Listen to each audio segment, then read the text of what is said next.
Notre séminaire, c'était Dieu vous réveille. Dieu vous réveille. Dans notre ministère, il faut connaître la vision. Amen. Ce qui fait que, comme ma petite sœur vient de dire, quand j'avais commencé le ministère, j'avais commencé au milieu des amis, au milieu de mes sœurs. J'ai commencé à utiliser le langage de combat. Le langage de combat, nous allons voir, ça ne plaît pas à tout le monde. Je suis dans le combat, c'est dit je suis soldat. Un soldat parle le langage de son maître, le général, qui l'a rôlé. Dans la Bible, Jésus n'a pas été poli avec les Jésus a utilisé le langage de combat. Et c'est comme ça qu'il a eu des persécutions. Amen. Alors nous allons voir. Je vais vous montrer ce soir, dans l'enseignement d'aujourd'hui, comment le diable nous a embrouillés dans les églises. Parce que dans les églises, l'homme devient le centre de l'église. Ce n'est plus Dieu. C'est comme ça que dans les églises, les gens ne veulent pas que Dieu les commande. N'aiment pas que le leadership commande, tout le monde doit commander. Pourquoi? Parce qu'il n'y a pas une vision. La vision, ça veut dire, nous avons la vision au combat sur terre. Quand tu vas aujourd'hui à Yaoundé, tu rencontres les combattants, tu sais que c'est une combattante.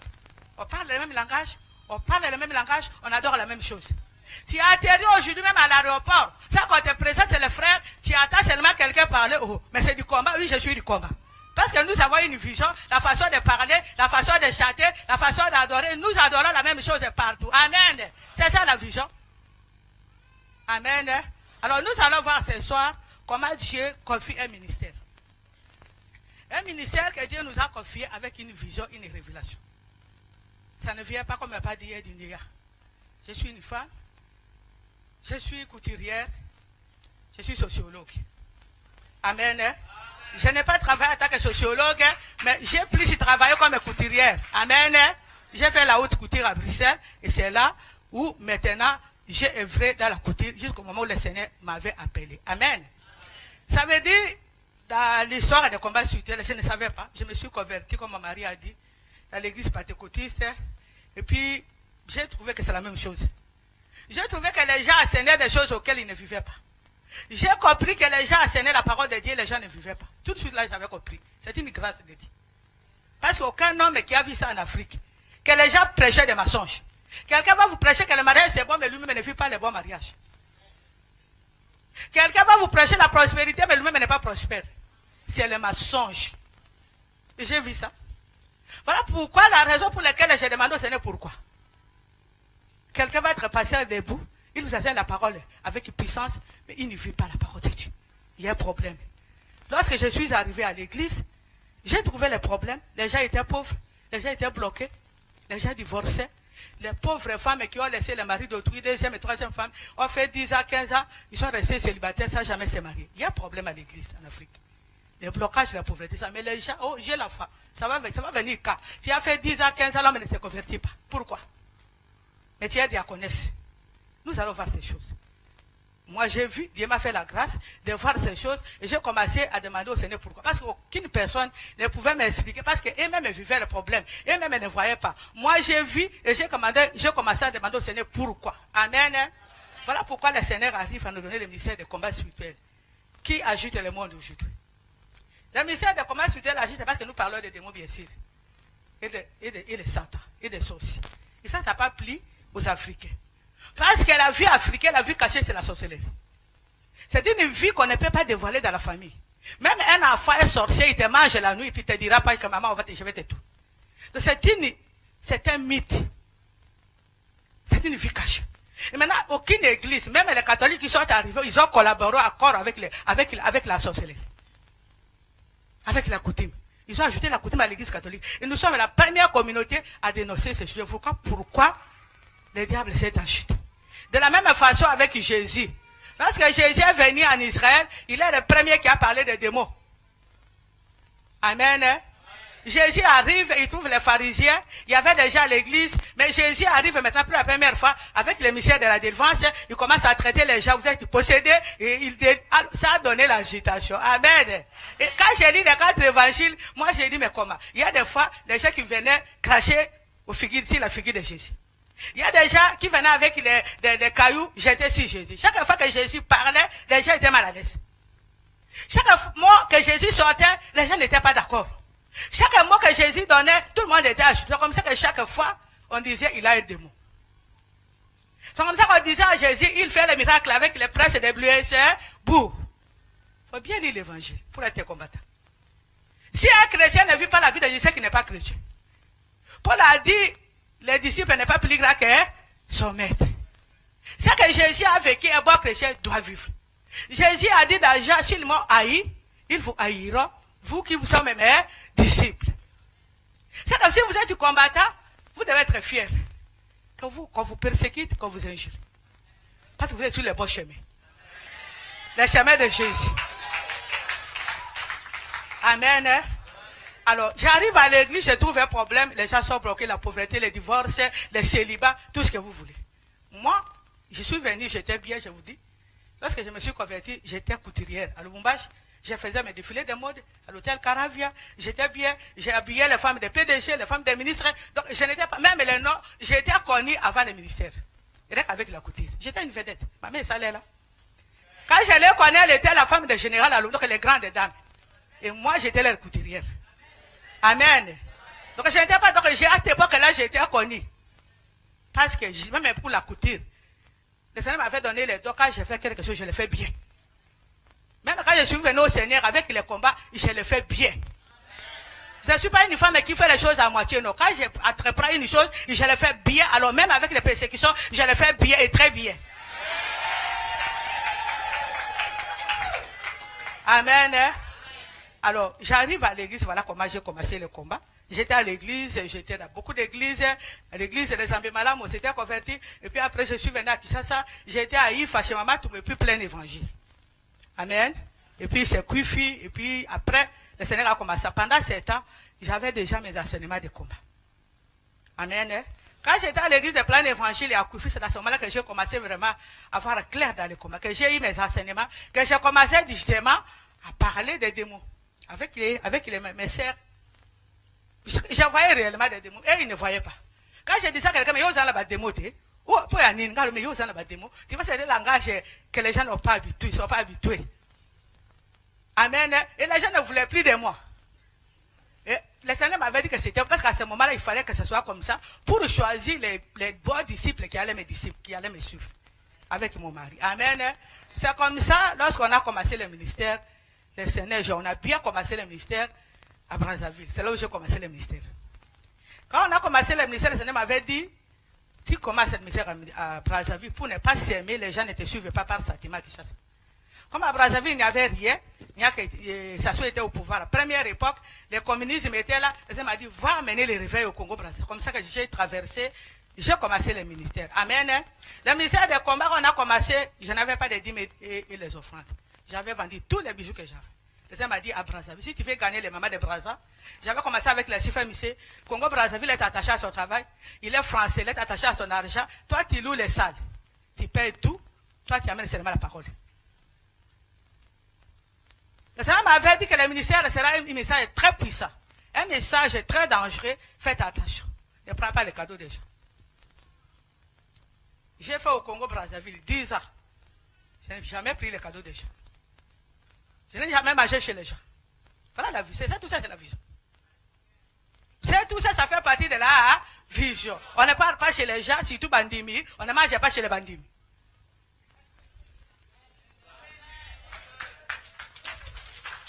J'ai commencé là parce que Ngombe est Koufi Nikolo à Bakambouane. Tout ça, ça fait partie de la vision. Quand les gens suivent les enseignements des combats, la vision, ça fait partie des enseignements qui vont nous permettre d'être fixes et stables dans les combats spirituels. On ne mange pas chez les gens parce qu'on ne connaît pas le cœur de l'homme. Quand nous venons ici, on vient du nord, d'ici, de l'est et de l'ouest. Qui se connaît ici? On ne connaît pas. Qui connaît la famille de telle famille? On ne connaît pas. Je viens avec mon problème, je me laisse là avec mon problème et j'attends la réponse de Jésus jusqu'au moment où Jésus va me libérer, où je vais témoigner, où j'ai ma solution. Amen. C'est comme ça. Donc le Seigneur m'a donné des instructions. C'est un ministère dangereux où nous dénonçons l'ennemi. Il y a eu des instructions, la ligne de conduite. Sinon, on n'allait pas réussir. Et toute personne qui vient au combat, surtout quand tu sors disciple et messager, si tu veux travailler dans ce ministère, tu dois connaître la vision. Tu as vu la vision? Dans le ministère de combat, nous ne sommes pas des personnes, nous ne sommes pas devant. Je suis messagère, Maman Lang, premier messager, moi je suis là comme vous. Je n'ai pas le droit d'être devant. Je corrige, moi je dis on va s'asseoir là-bas. Vous avez vu ça depuis quand?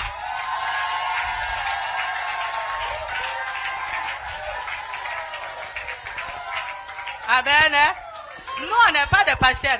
Nous ne sommes pas des pasteurs. On n'est pas devant. Nous sommes là. J'arrive en retard, je suis derrière. Je suis messagère. J'amène la bonne nouvelle. Je suis comme tout le monde. Amen. Si nous voulons nous mettre là, ça veut dire quoi? Nous sommes spéciaux, nous ne sommes pas spéciaux. Nous sommes tous la même chose. Nous sommes venus chercher la délivrance.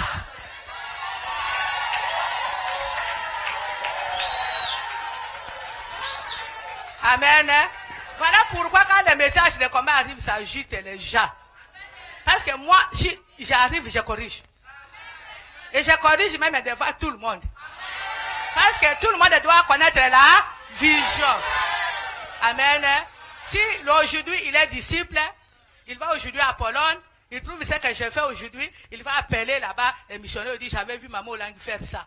Dans la vision, on ne peut pas s'asseoir devant, nous ne sommes pas des pasteurs. Ça vous sera que nous mettons tout le monde dans la vision. Parce que demain, tu seras disciple, demain, tu seras messager, partout où tu iras, tu peux corriger la vision qui est... Parce que lorsque nous dévions la vision, Dieu ne peut plus être avec nous. La vision, c'est notre garantie. Lorsque nous sommes dans la vision, Dieu va toujours combattre pour nous, même si nous sommes persécutés, il sera toujours avec nous. Voilà pourquoi nous voulons toujours dire vision, vision. Pour ceux qui ne comprennent pas pourquoi la vision. Mais c'est l'ensemble de ça que papa a expliqué hier, plus les instructions, plus les enseignements pratiques, et ça qui fait que même quand le diable nous attaque, ceux qui sommes dans la vision, nous sommes toujours vainqueurs. Amen. Voilà les besoins que nous disons de la vision. Et partout, même à Bruxelles, nous ne sommes pas devant. Nous sommes comme ça.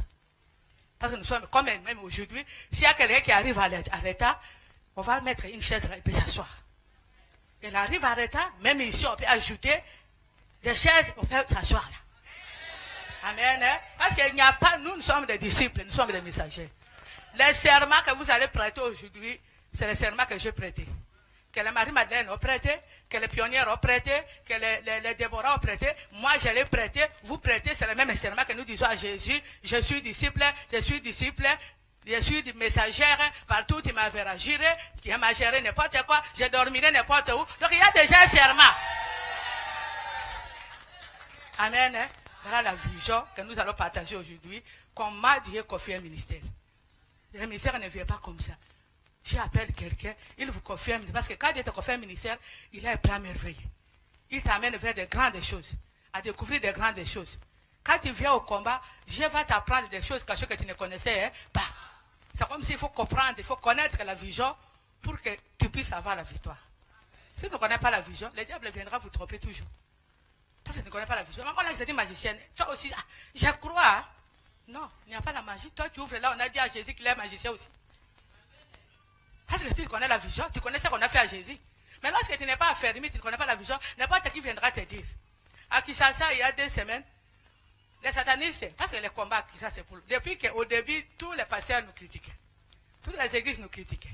Maintenant, ils ont compris que nous sommes dans la vérité. Tout le monde commence à faire comme nous, les jeûnes, la prière, les adorations. Ce qui fait que maintenant, il y a les faits à Kinshasa. Maintenant, les satanistes ont écrit, ont financé les journalistes, ils ont écrit, toutes les églises de réveillés, tous les pasteurs sont des magiciens.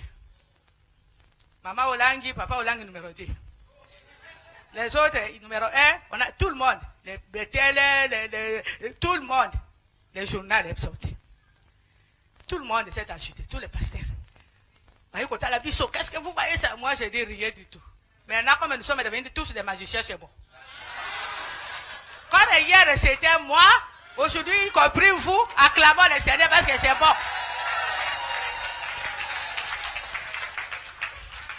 Ils sont venus voir Papa Olangi, nous faisons la conférence de presse et on nous a dit, non, Kalo Bofingi, même Bino Bofingi Biso. C'est ça la conférence de presse, c'était.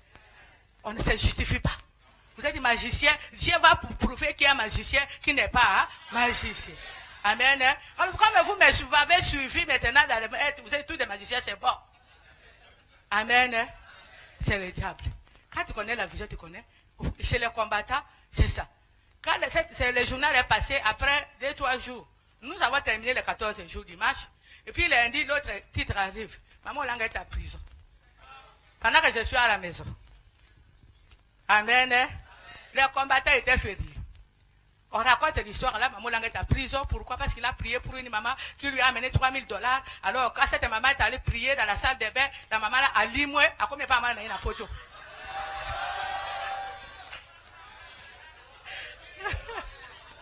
Amen.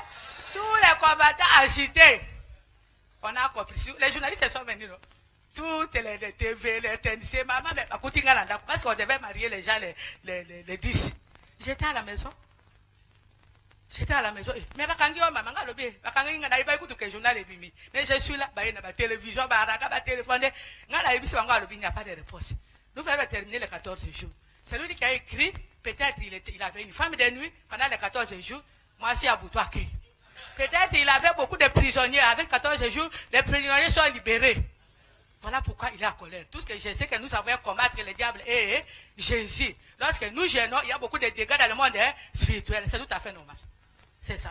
Maintenant, les combattants qui connaissent la vision, c'est un petit problème. Même si on écrit comme ça, même dans les quartiers, on parle, nous connaissons que c'est l'ennemi. Parce que l'ennemi de ma famille, l'ennemi de vous, donc de vos familles, vos sorciers, les oncles, les tantes, tout ce monde-là, la personne qu'on est en train de capter le numéro 1, c'est moi.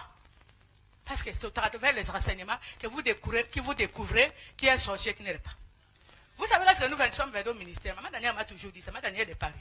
Il dit, maman, nous les Bakongo, c'est notre ministère. Toi, tu as eu la révélation, mais c'est pour nous. Parce qu'un Congo, qu'elle soit de Brazzaville, de Kinshasa, d'Angola, quand elle vient au combat, elle connaît qu'elle n'a pas à aller Rabatou.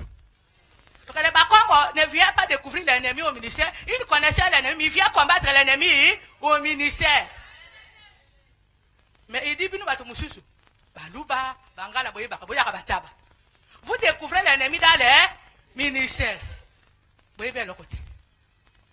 Mais les Bakongo, quand ils viennent au combat, c'est pour cela que tu vas chez moi à la bergerie. Même les filles qui se sont mariées, j'ai marié 10 enfants. Les 7, ils sont des Bakongo. Parce qu'ils savent que maman, ceux qui t'ont eu, ils ont prophété, ils ont aujourd'hui. Puis ils sont à côté de notre copie. Pour te dire que non, on va dire à Rabato, moi si on va dire à Rabato, il y a un peu de temps, on va dire à il y a un peu de temps, amen. Parce que les Bakongo ne sont pas distraits au combat. Parce qu'ils connaissent l'ennemi. Mais les autres, ils viennent comme le tabac. L'ennemi, au début, peut-être, tata, moi, si on va dans le l'autre, alors, les combats deviennent compliqués. Amen, hein? C'est ça le combat spirituel. Alors, nous allons voir ce soir comment Dieu confie un ministère. C'est vous aussi. Parce que demain, il y aura des disciples, il y aura des messagers. Vous allez voyager dans le monde entier. Amen, hein? Nous allons continuer avec l'enseignement de papa. Amen. Nous allons continuer avec l'enseignement de papa d'hier sur Moïse. Moïse, quand Dieu l'a appelé, papa d'hier, nous sommes arrivés, que Moïse a été élevé dans l'élévation à Lukuta. Fausse élévation. Élevé dans la maison de Pharaon, il est devenu prince de Pharaon. C'est dans cet état-là que Moïse tout maintenant un Égyptien pour protéger un Hébreu. Et en faisant lui-même la justice, cette affaire était connue et Moïse était obligé de prendre fuite. Amen. Il a pris la fuite pour aller dans le désert. Amen. Dieu lui donnait un rendez-vous dans le désert. Notre enseignement d'aujourd'hui, c'est ça. Moïse, quand il a quitté, quand il a grandi dans la maison de Pharaon, j'ai toujours dit ça, peut-être que tu vas en aveuglement. Moïse grandit dans la maison de Pharaon. Chez les Pharaons, il y a la magie. Il y a la sorcellerie. Donc tout ça, il a pratiqué. Il ne peut pas être pressé, comme il avait beaucoup de renommée. Si Moïse, parce que Moïse ne savait pas qu'il était hébreu, c'est plus tard qu'il a su. Donc Moïse, il était là comme tout autre. Donc Moïse, tout ce qui était en Égypte, il a pratiqué. Si c'est la sorcellerie, il a pratiqué. Si c'est la magie, il a pratiqué. Parce qu'il a vécu avec les pharaons, il a mangé avec. Donc tu ne peux pas vivre avec les pharaons si tu ne pratiques pas ce que les pharaons faisaient. Amen. Hein? Voilà maintenant, Moïse laisse l'élévation parce qu'il voulait faire sa justice à lui. Lui-même. Ce n'était pas le moment de Dieu. Mais c'était le moment où Dieu voulait lui donner rendez-vous. Moïse marche à pied. Moïse maintenant va chercher où fuir. Moïse ne savait rien où aller parce que lui n'avait pas une famille. Sa famille, c'était les pharaons. Maintenant, il a des problèmes. Maintenant, il veut fuir dans le désert. Il a fui dans le désert. Il a marché dans le désert. Il a marché dans le désert et puis il arrive dans un pays, on appelle le pays des mendiants. Puis il trouve un papa là, qui s'appelle Jétro, avec ses brebis. Il explique son problème. Et tout d'un coup, le papa là a eu compassion de Moïse. Il a dit à Moïse, viens, tu vas rester avec moi. Amen. Et papa Jéthro restait avec Moïse. Fait de fait, Moïse épouse sa fille. C'est fort. Regarde. Moïse, dans le désert, Moïse restait, le prince conservait. Dans le projet de Pharaon, Moïse devait épouser la princesse de Pharaon. Maintenant, dans le plan de Dieu, Moïse épouse maintenant une bergère, une paysanne. Maintenant, Moïse reste là-bas. C'était le rendez-vous. Parce que dans le désert, qu'est-ce qui se passe? Beaucoup de gens ne supportent pas le désert. Surtout dans les églises. Parce que comme il n'y a pas la rage de combat, les gens ne sont pas brisés. C'est ça qu'on va voir aujourd'hui, les brisements. Pour accepter le désert, il faut un langage. Moïse arrive là-bas, rendez-vous de Dieu. Parce que dans le désert, c'est là où Dieu nous donne un rendez-vous. C'est dans le désert qu'on peut chercher Dieu. Quelqu'un qui a tout ne cherche pas Dieu. C'est dans le désert que tu vas avoir un message. C'est dans le désert que tu vas attendre la parole de Dieu, que tu vas attendre la voix de Dieu, que tu vas avoir des visions. C'est comme ça, moi, j'ai toujours eu pitié des gens dans le désert de murmurer. Ce n'est pas le moment de murmurer, c'est le moment de tenir Dieu, de tenir Jésus, pour qu'il t'ouvre les yeux spirituels et les oreilles spirituelles pour voir des choses spirituelles. Quand tu auras des voitures, des bons travail, tu n'auras plus le temps pour prier. C'est quand tu n'as rien où tu dois maintenant chercher Dieu. Amen. C'est cette période que Moïse a cherché son Dieu. Pourquoi je suis ici? Pourquoi moi, le prince égyptien, je commence à garder les brebis? Pourquoi? Il avait déjà sa femme et Séphora. Et puis, un beau jour, il s'est passé, il y a eu un miracle. C'est ça qu'on va voir. Exode chapitre 3, verset 1.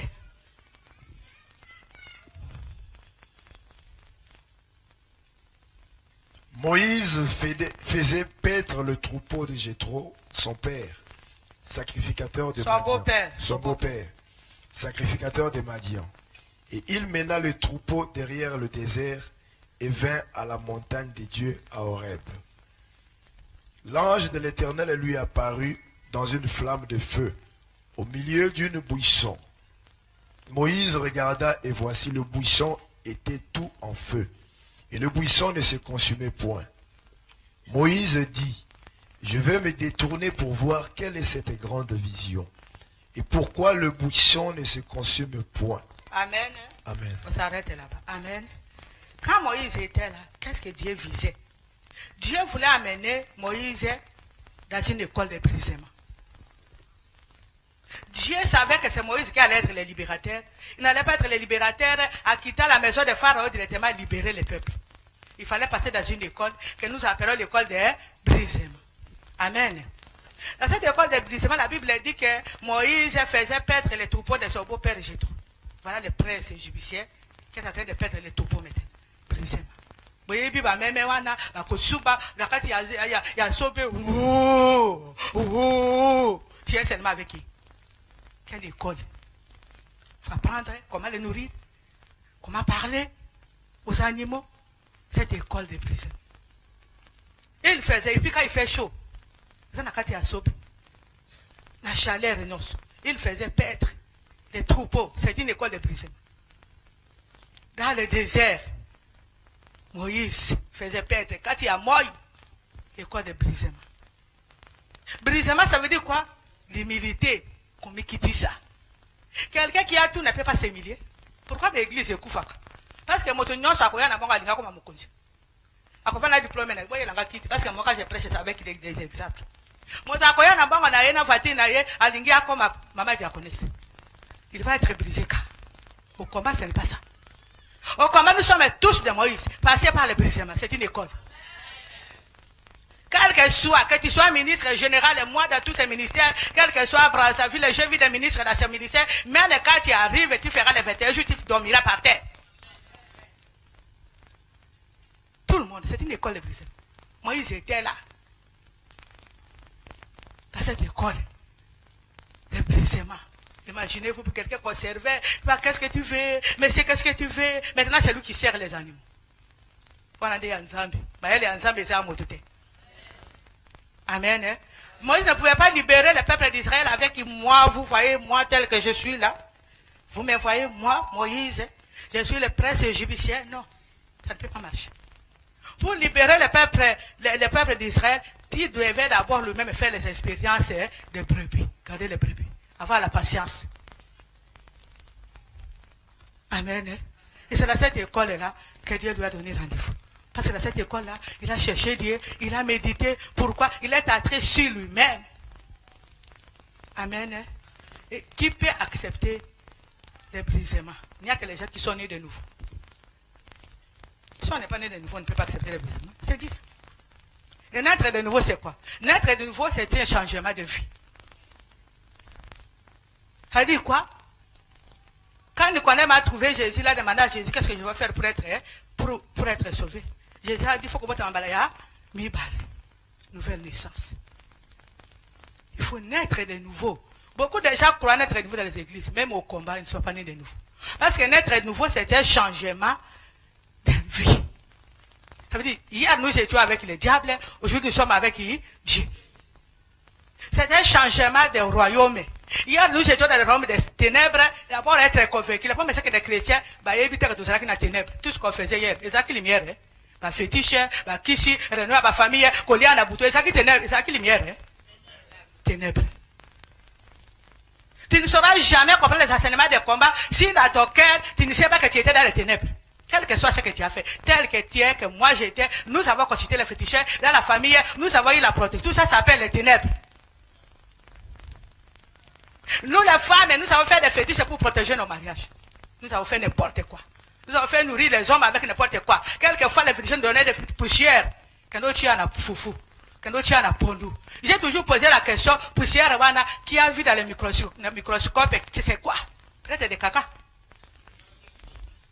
Les ténèbres. C'est comme ça dans les combats, il faut qu'on y ait bayango. Pour comprendre. Oh, Bafininga, non. Nous étions tous dans les ténèbres. Et lorsque toi tu dis je suis fatigué des ténèbres, je vais être dans la lumière. Ça veut dire quoi? Des royaumes dans la lumière, il y a ses règles, il y a ses lois, il y a ses ordonnances. Il y a le chef qui est Jésus, qui est la lumière, qui veut la sanctification. Or, il y a des gens qui acceptent Jésus ici au milieu. Mais ici, ils sont dans les ténèbres, ils veulent vivre à Jésus-Christ avec les œuvres des ténèbres ici. Il y a des conflits. Quand on respecte oh, je suis mon Christ, tu n'es pas né de nouveau. Parce que naître de nouveau, c'est un changement de style de vie. Tu dois tout changer. La façon de t'habiller, la façon de parler, la façon de te coiffer, la façon même de vivre au mariage, tu dois tout changer.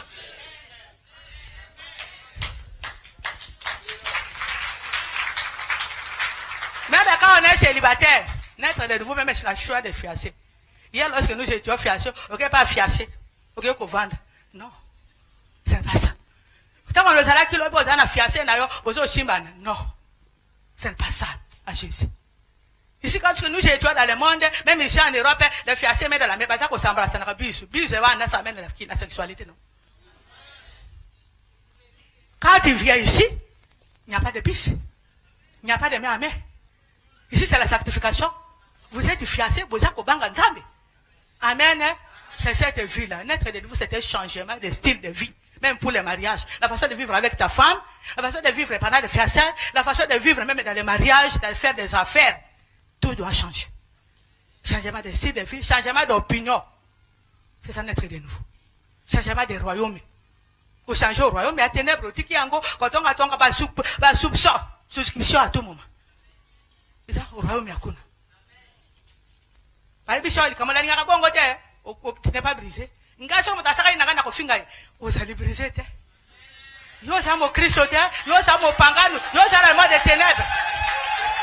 Bafinga kate, bafinga le gloire à Dieu.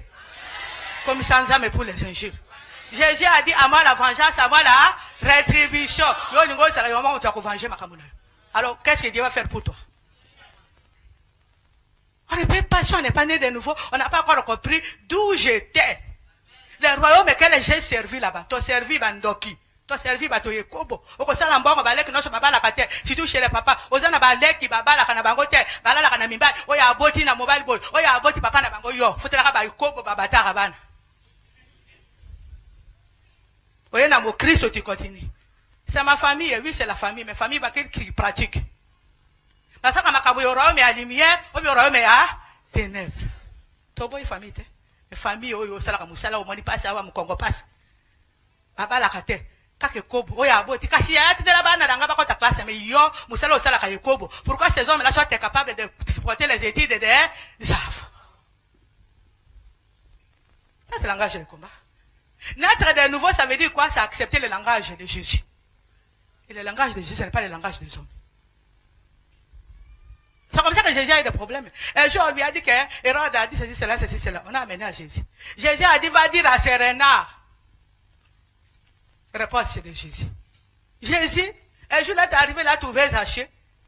Zachée a monté sur l'escommode. Jésus a dit, ce soir, je viens manger chez toi. Jésus n'a pas dit à Zachée, s'il vous plaît, monsieur Zachée, est-ce que je vais manger chez toi? Il a dit, ce soir, je mange chez toi. Jésus commande, parce qu'il est le roi des rois. Et le Seigneur, quand il m'a donné la vision, la révélation, il m'a dit, ma fille, ne mets pas le 5e évangile. Dans toutes les églises chrétiennes, ils ont mis le 5e évangile.